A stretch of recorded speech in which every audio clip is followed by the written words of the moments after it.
Welcome to the Underground. Turn me up, bitch! My Little Underground with Peter A.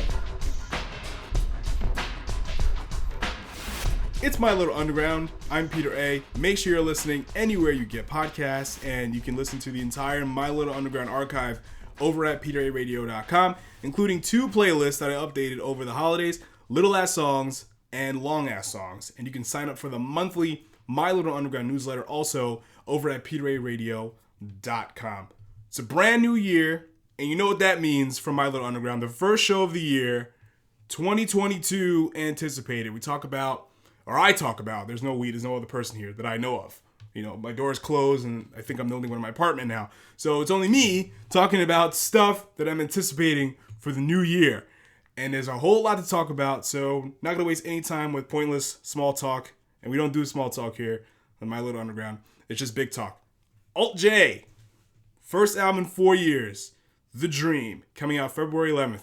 There's a whole lot of albums coming out in February 11th that we'll get to. But Alt J, right? 2017 was their last album, The Relaxer. Hated it. Didn't think it was good at all. Everything that I liked about the band was gone. You know, they're known for having a very cinematic aura to their albums. It was totally gone on Relaxer. It was very disjointed. It didn't feel like a cohesive project whatsoever. But this new album, I think, I'm very excited for. Now, I know. I liked the teasers, Get Better and You and Me. Very radio ready, very catchy songs, but what Alt J's done in the past, you know, they'll share a very radio ready, catchy tune, but the beef, the meat and potatoes of the album are full of rich, gorgeous tunes. So I'm very excited to see what they're going to do this time around. New album, The Dream, February 11th. Now, the same date, Spoon is coming out with their 10th album, Lucifer on the Sofa. And Britt Daniels says, with the first single, Hardest Cut, that it's ZZ Top inspired. That worries me. Why? I'm not a fan of ZZ Top. And also,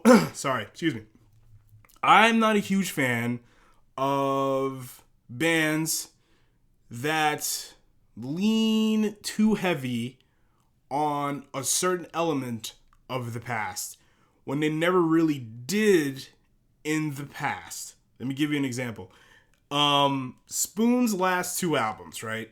Hot Thoughts and They Want My Soul were steps in a new direction of their sound. Now listen, let me just say, every band has influences. You can hear who's somebody's influence by just listening to them. That's not a bad thing at all. Not what I'm saying. What I am saying is that Spoon, at least the last decade of their career, has been reinventing themselves. Trying things they've never tried before, exploring new sounds, especially on Hot Thoughts, adding a little bit of electronic influences into their sound, which I appreciated. And it didn't take anything away from Spoon. It was still what you loved about Spoon, or what you hated about Spoon. I don't know. But it's what I loved about Spoon. And same with They Want My Soul. I just hope they don't lose that with this new record. Because I don't like when, I don't know, man. Especially when it comes to like 70s radio rock, when that comes in. I don't know, man. I'm just not a fan of that. Pulling from that. You know, we can do better here. But who's to say? I can't say that Britt Daniels is, that's who he's inspired by. So fine, whatever. But I will say Hardest Cut is a great tune. I like it. I love the raw chugging riffs. They don't really do that often. So I'm really excited to see what they're going to do with the full album. Because all we got is teasers, right? So I can't really fully judge until I hear the whole album. But I'm really excited because I love Spoon. And they're one of the crop of bands that have been around so long that still make good music. I think that is an amazing trend that's not talked about enough. Like Foo Fighters last year with Medicine at Midnight, they've been around almost 30 years. Dave's been in music longer. He started on punk bands in the early 80s. So dropping out of school, and they're still making good music, at least to me. So I think Spoon is in that crop, and very excited for Spoon. And we're gonna stay in this special February 11th date with one of my favorite bands in the last few years. And I'm talking about Empath out of Philly. They announced Visitor, February 11th, their sophomore album, following up the very critically acclaimed Active Listening Night on Earth from 2019. I absolutely loved this album when it came out. I listened to it so many times because, one, I don't think it's a secret, but I am very partial to noise pop influences. I love that. I love the mixture of raw, noisy, feedback, fuzzy guitars with ethereal vocals, but they're catchy tunes. I love it. History of Apple Pie, Beverly, Sunny Day in Glasgow, of course, Jesus and Mary Chain, A Place to Bury Strangers. I love stuff like that. It warms my heart. Parakeet is another one. And Empath do it very well because they have like a punk core to their music, and then they have this ethereal, noisy sweetness. And the teaser tracks are all of that. Born 100 Times and Diamond Eyelids. These are two tunes that just say that they're so good that I just pre-ordered in 2021, like, buying an album before you hear it is like, it's such a crazy concept because you have everything at your fingertips whenever you want it. You know, Spotify is just, the music's just there, streaming services, it's just there at, you know what I mean? You don't have to, you know, generally speaking, for the general public, you don't have to buy the album to listen to it. You just wait till it comes out and listen to it then. This is why the whole pre-save concept that some bands put out is so stupid. It's so dumb. Like, I don't understand that concept, but whatever. That's another show for another day or whatever. But yeah, Empath, the songs are so good. They're so noisy and catchy and raw and energetic and chaotic. I just had to pre-order the album right away, and I'm a big fan. So, looking forward to this new album. And also, I have to say, you know, I don't know how this album's going to turn out. My belief is that it's going to be good. But the one thing I've noticed over the last few years, lots of promising acts put out a very promising first album. And then the second album, they get more popular and they just steer right into the bland. They make the most bland music possible. And I'm thinking to myself, what happened to this very promising act that put out an album that sounded like nothing else? And I don't know, it's been too many bands and solo acts that just been putting out the most blandest music, following up a very promising first album. I don't think Empath is going to be in that camp. I'm really excited about this. They still have that, you know, it seems like they don't want to fit in, so to speak, even though they've signed to a big label like Fat Possum, which is awesome, by the way. Really looking forward to this album. Really, I really believe in Empath. Animal Collective. They announced their 11th album, The Skiffs, February 4th. I'm going to make sure I'm not losing my mind. I'm going to double check if that's the name of this album. I put together everything for the show, like, let's see, before the holidays, so I want to make sure I wasn't, like, half asleep. Let me see. Album, Animal Collective. I'm looking this up. I'm making sure I'm right. Yeah, Time Skiffs. Yeah, okay. See, I was half asleep when I was putting the show together. Time Skiffs is the brand new album, Animal Collective, February 4th. Now, I have to say, you know, there's really only one Animal Collective album that I really like, and that's Merriweather Post Pavilion. I think most people can probably agree. Some might say Strawberry Jam, but I really like Panda Bear, but even Panda Bear, Panda Bear has two albums I really like. But I have to say, like, these albums, the teaser for this new Animal Collective album, they're really good. You know, Walker and Prester John, this is some of their best stuff in a long time. I really like Walker. Walker is just amazing. It's groovy, has this very confident rhythm with some stellar harmonies, which is one of the best things about the groups, especially if you go back and listen to Merriweather Post Pavilion. A lot of really cool vocal harmonies going on there. And what's really cool about Animal Collective, and one of the reasons why I'm bringing them up, is because they are doing a show. Hopefully COVID settles a little bit. They're going to be at Brooklyn Steel with Lorraine, March 12th. That's awesome. I think that's so cool. I've seen Lorraine tweet, she has love for Animal Collective. She likes Animal Collective. But when you hear her music, like, you hear, okay, all right, there's a lot of like cool, weird vocal soundscapes and vocal samples and other soundscapes that Animal Collective does. And these are not the two acts that do it, but like them doing a show together makes sense. It's a good fit, I think. So that's gonna be an awesome show. Hopefully that doesn't get canceled. Hopefully people get fucking vaccinated and test regularly so we can actually go to shows. Please. My idea. Former guests on My Little Underground. They're a super group. We got Palberta's Lily Konigsberg and Water From Your Eyes, Nate Amos. This is really cool because you have two critically acclaimed acts coming together to make magic. And they put out their That's My Idea EP, Hardly Art, in 2021. And when they were on My Little Underground together, they outright told me they have a full-length album coming with Hardly Art. So that's coming. There's no specific date on that yet, but that's coming, which I'm very excited for because this EP is extraordinary. It's so good. The sounds are so sparse and there's a lot of different things going on. Like I guess you can, if you're just listening to it at face value, you can say, okay, yeah, it's inconsistent. There's a lot of different sounds that just change direction. Like one song can be very, have a country twang to it, and the next can be some, like a club-friendly dance tune. But I think it works for them. If you're familiar with Nate Amos' work on Water From Your Eyes, it's just that. It's a similar thing. There's these catchy, it's a different kind of like duality. Like there's very catchy pop melodies, and the instrumentation is just chaotic. But my idea is not like that, but there's just a lot of different ideas on one little project. So I want to see how that can work on a full-length album. So really looking forward to My Idea. Don't have a concrete date yet. I don't think anybody does, but I'm looking forward to it. Kelly Moonstone. You gotta talk about Kelly Moonstone. Who is Kelly Moonstone? Well, I'm telling you.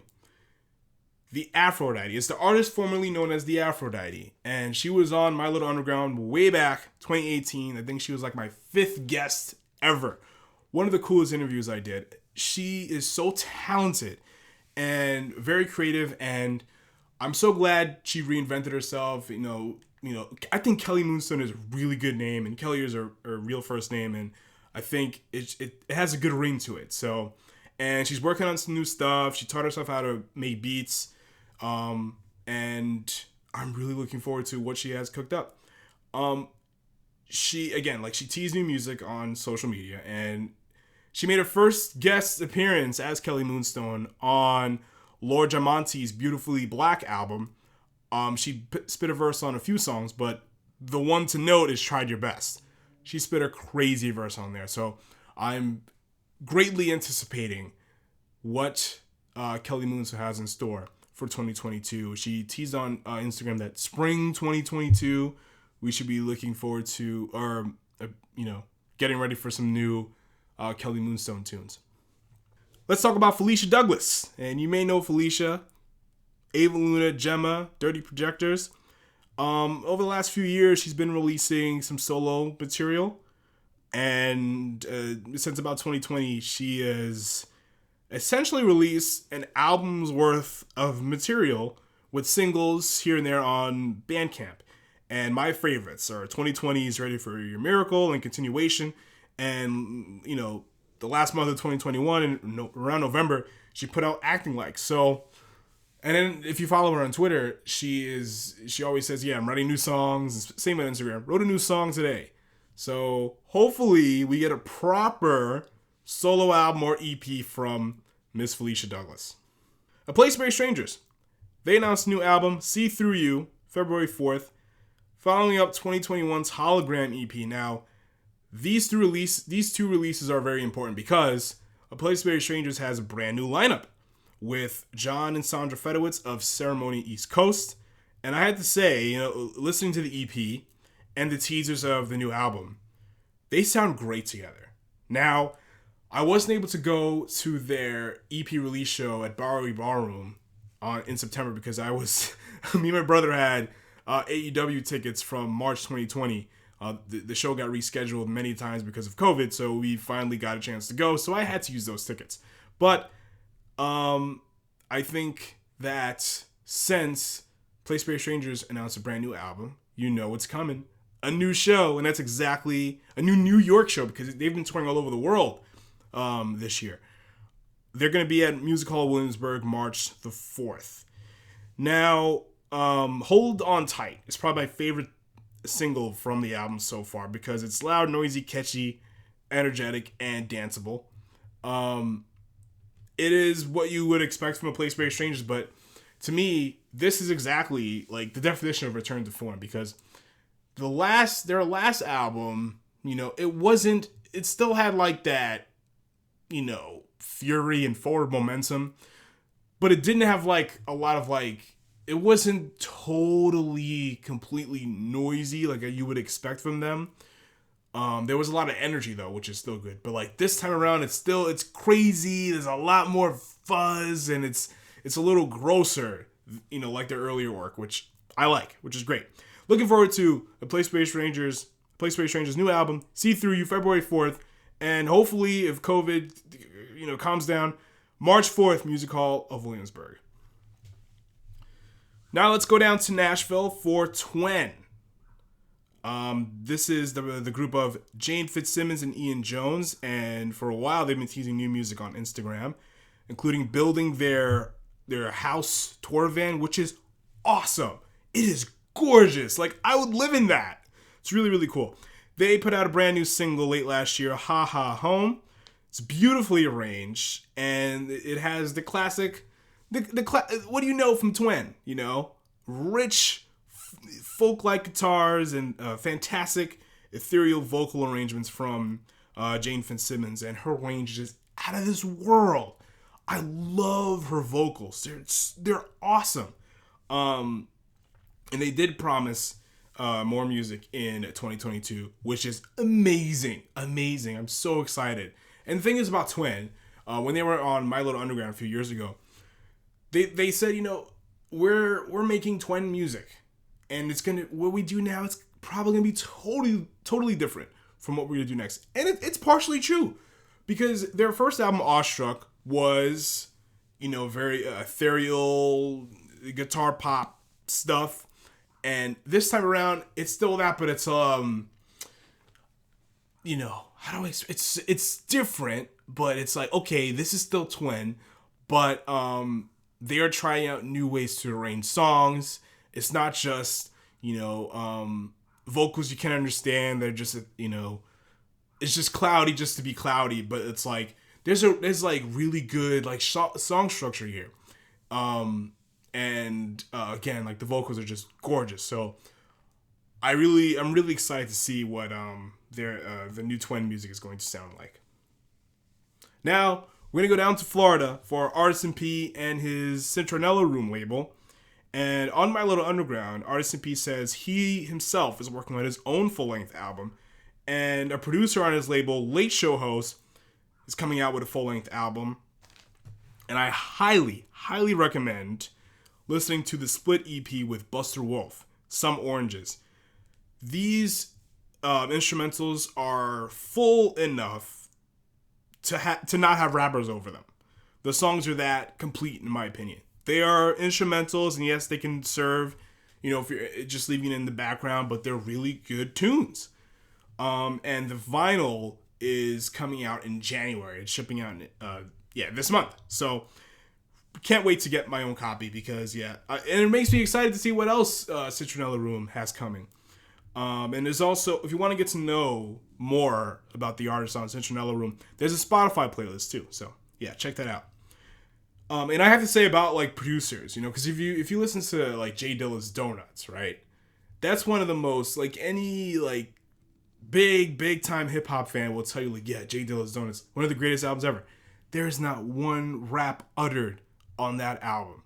And if you listen to like a lot of the popular rap tunes now, to me the producer is the star there. The best part of a lot of these songs is the production. Like, let's take, for example, Jadakiss, right? You take away his beat, he himself is like a really good rapper, right? You know what I'm saying? But a lot of these guys are on the radio right now. You take away their beats and they have nothing. It's true. And then if you look at artists like, take Homeboy Sandman, right? If you go see him live and like, you know, his DJ loses power, he's gonna rock acapella because he's that good. You know what I mean? Like, so like, there's a lot of producers, like a lot of popular producers right now, a lot of beat makers now, should put out more instrumental albums because you're kind of why people listen to a lot of this stuff, you know? So this is my 2 cents on that thing. Let's see. What else do we have here? Oh, man. Combo Chimbita. New York-based Afro-Caribbean tropical psychedelic outfit announced their 3rd album, Ire. I think that's how you pronounce it. January 28th. Teaser tracks on here. Remarkable. Especially Memoria. It has this essence of a danceable, multi-part psychedelic experience. It's really a joy to listen to. There's a lot of fluttering, high-pitched synths that sound like, you know, a piccolo towards the second half of the song. Really good stuff. And again, if COVID takes a vacation or goes away, April 4th, they're going to be at Elsewhere Hall in Brooklyn with their great Lido Pimienta. Oh my God, people. Please get boosted. Please get vaccinated. Test regularly so this show can happen. Please. I need to see this happen. Oh my God. Lido Pimienta and Combo Chimbita. My God. That is a show. And if you haven't seen Combo Chimbita and you live in New York, oh my God. That's a homework assignment for you in 2022 to see these people live. Well, but, you know, the way things are going, it doesn't look like there's not going to be any shows for a while. So hopefully that won't be the case by April so I can see this show happen. Okay, I'm going to talk to you guys about a band that makes very, very cheesy, the cheesiest music. Well, not the cheesiest. I shouldn't say that. I remember I was coming back from Manhattan once, and my good friend Connor Rooney, you may know him. He does the midterms and final shows with me here at My Little Underground.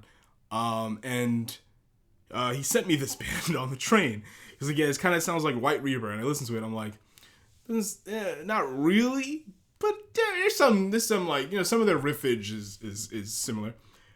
But they announced their debut album, Backhand Deals. It's coming February 25th. Now, I have to say, yeah, the songs are very cheesy. They really are. But they're so goddamn catchy. They are so incredibly catchy. They can be like top 40 singles. Like, they're that catchy. Especially songs like Yourself and New Age Millennial Magic. Again, the cheesiest songs. Oh my God.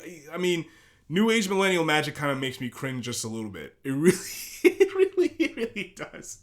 But I can't. These songs are really, really catchy. They really are.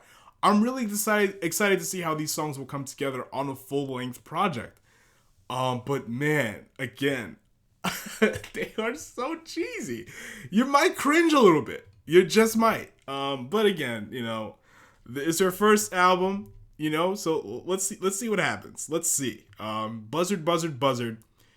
Backhand Deals, February 25th. Back to New York, we have Lunarettes. They have been following up with their Clara de Lunarettes EP with a series of one-off singles in 2021. And recently, they put out Aislamiento, which is Spanish for isolation. And this song is amazing. It's so good. So hopefully we get another EP or a full-length album, because they were on My Little Underground, and I think they talked about an album that's coming. So I'm ready. Whenever Lunared is ready, and of course, if they come out with a new album, they'll be right back on My Little Underground to talk about it. Love that band. I really believe in them. So looking forward to whatever if they just put out singles for the rest of 2022, I'd be cool with that. Maybe they'll do what the Ravenettes did in 2016. They put out a single every month of the year, and then at the beginning of 2017, it all came together as a full-length album. great idea. I thought it was so cool. And all the songs are good too. So maybe Lil Red would do something like that. We don't know. Okay, last but certainly not least, we have the legendary Delta Blues legend, Son House. There was a show that he did at Wabash College in Crawfordsville, Indiana on November 23rd, 1964. This was recorded but never released. And Dan Auerbach of the Black Keys and his label Easy Eye Sound purchased the master tape from Son's manager Dick Waterman, and he's going to release it as an album, Forever on My Mind, March 18th. I think this is fantastic. This is probably one of the best music news I've seen on the internet towards the later half of 2021. Because a lot of this, I think it's so cool. Like a lot of this uncharted, never released Delta Blues stuff that's just been like covered forever. You know, hopefully like a lot of this stuff gets released. You know, because I like what Jack White said. He's like, no album should ever be out of print. You know, which is great. But like, I think, you know, listen, if some people don't want like an artist like Prince or Michael Jackson or, you know, they have stuff that never released for a reason because they just didn't believe in it. And we have, you know, like especially Michael Jackson's estate putting out, you know, that Escape album that came out a few years ago that was not very good because it was songs he never wanted to release. But with these Delta Blues guys, especially like Junior Kimbrough, he recorded songs in the 60s and it didn't come out until like 2009. I think that's painful, you know. So I'm glad that like Dan Auerbach is getting these songs out there, and I'm glad that a white man is doing this, is, you know, making sure we all know the rich history of the music that he's playing, that he's made a living off of, and how, you know, again, like how crucial Delta Blues is and how crucial these black bluesmen are to modern music. And he bought a lot of tapes from Son House's manager because it's, what's his name? Dick Waterman. He managed a lot of other blues people that Dan has purchased some tapes from. So we're going to get a lot of unreleased blues material from Easy Eye Sound in 2022. So I'm really excited about that. So yeah, at least it looks like the first quarter of 2022 looks like to be a very exciting year for music. You know, I love doing this show every year because, you know, I come off of the previous year wrapping up everything and I started looking forward to things. I love that I have stuff to look forward to, musically speaking, every year. I think it's great. And these, like, the first 2020... the first, you know, anticipated show I did was for 2020, and I didn't have a whole lot to talk about. And this year, I have a lot more to talk about. In 2021, there was a lot to talk about too, and because I did 4 of them, I did like 4 or 5 anticipated shows last year. So hopefully we get them a lot more. So lots of music to come out, lots of music to get excited about. This has been My Little Underground. I'm Peter A. Follow me on the socials at MLUpod. Visit my website, peteraradio.com, for My Little Underground archives, playlists, archives of my Mixcloud show, Peter A Radio, and of course, you can sign up for my newsletter at peteraradio.com. All right, later days.